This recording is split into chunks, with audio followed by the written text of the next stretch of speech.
Perkenalkan, nama saya Betty Novitasari dari kelas 01 semester 4 NPM 191000035. Di sini saya akan menjelaskan dan menyebutkan alat-alat bukti hukum acara perdata.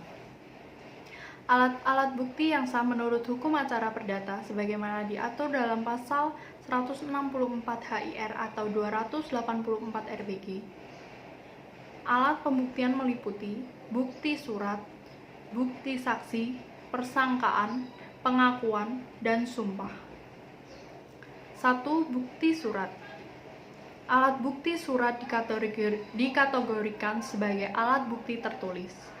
Surat dibagi menjadi dua macam, yaitu akta dan surat-surat lain yang bukan akta. Akta dibedakan menjadi dua, akta otentik dan akta di bawah tangan. Fungsi akta secara formil merupakan pengakuan yuridis atas perbuatan hukum serta sebagai alat bukti adalah untuk pembuktian di kemudian hari dan sebagai alat bukti.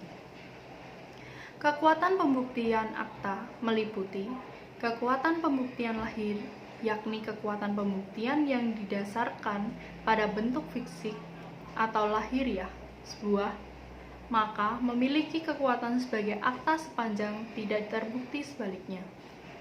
Bagi yang menyangkal harus dapat membuktikan, tidak membuktikan sebaliknya. Kekuatan pembuktian formil menyangkut benar tidaknya pernyataan oleh orang yang bertanda tangan di dalam akta tersebut. Kekuatan pembuktian formil ini memberi kepastian tentang peristiwa mengenai pejabat dan para pihak benar menyatakan dan melakukan apa yang dimuat dalam sebuah akta. Kekuatan pembuktian material memberikan kepastian tentang peristiwa mengenai pejabat dan para pihak menyatakan dan melakukan seperti yang dimuat dalam akta, sehingga memberikan kepastian tentang materi suatu akta. 2. Bukti saksi. Saksi yang dihadirkan di hadapan hakim bertujuan untuk menguatkan peristiwa yang didalilkan di depan persidangan. Jumlah saksi yang dihadirkan dapat minimal 2 orang dewasa dan cakap hukum.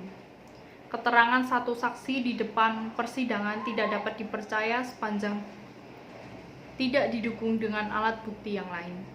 Sesuai ketentuan pasal 1905 KUH Perdata yang menyatakan keterangan seseorang saksi saja tanpa alat pembuktian lain dalam pengadilan tidak boleh dipercaya. Kualitas keterangan saksi harus dipertimbangkan dengan seksama. Kualitas yang dimaksud berkaitan dengan cara bagaimana saksi mengetahui peristiwa, asal muasal pengetahuannya, sumber kesaksiannya harus jelas dan benar sehingga keterangannya dapat diterima oleh hakim untuk menetapkan suatu peristiwa.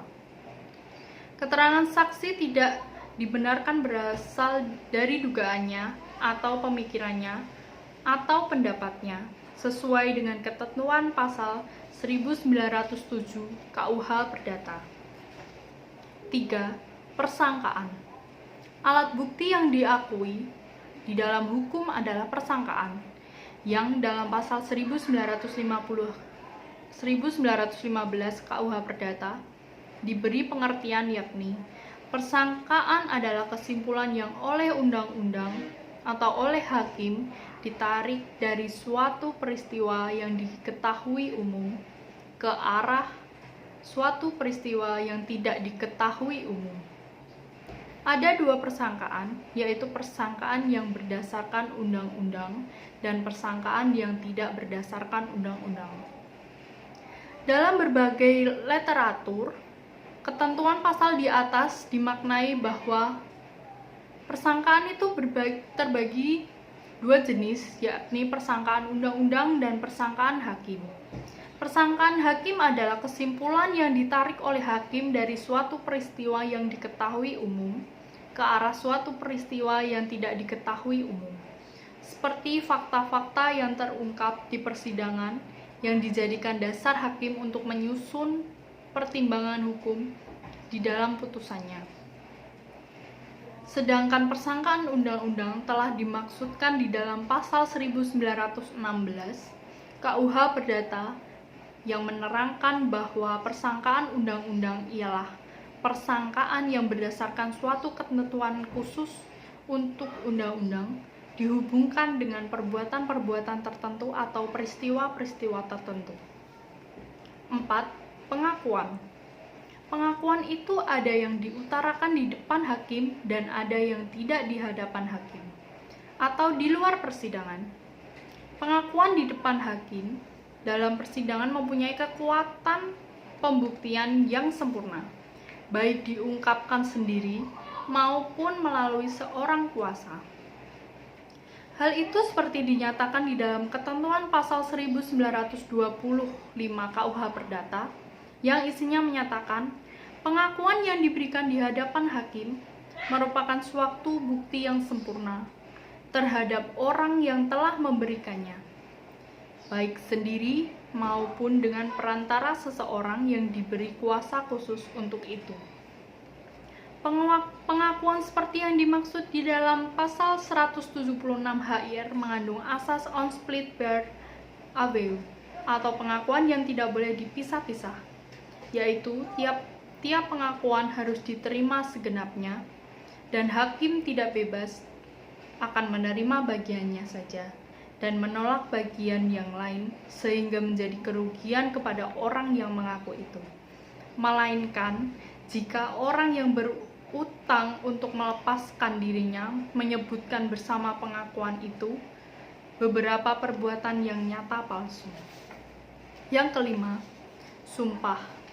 Menurut Hulman Panjaitan dalam bukunya berjudul Kumpulan Kaidah Hukum Putusan Mahkamah Agung Republik Indonesia tahun 1953 sampai dengan 2008 berdasarkan penggolongannya, halaman 50 menjelaskan bahwa sumpah diklasifikasikan menjadi dua jenis, yakni pertama, sumpah yang dibebankan oleh hakim atau sumpah penambah, dan kedua, sumpah yang memohonkan pihak lawan atau sumpah pemutus. Sedangkan menurut ahli hukum M. Yahya Harahap dalam bukunya berjudul Hukum Acara Perdata tentang Gugatan, Persidangan, Penyitaan, Pembuktian, dan Putusan Pengadilan,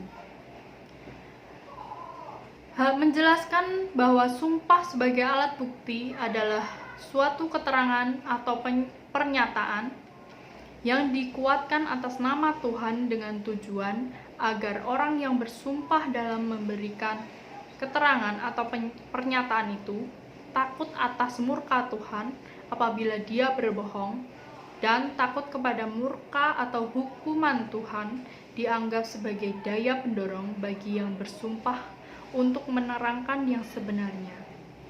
Pada halaman 745. Mungkin itu yang saya sebutkan untuk alat bukti hukum acara perdata. Sekian dan terima kasih.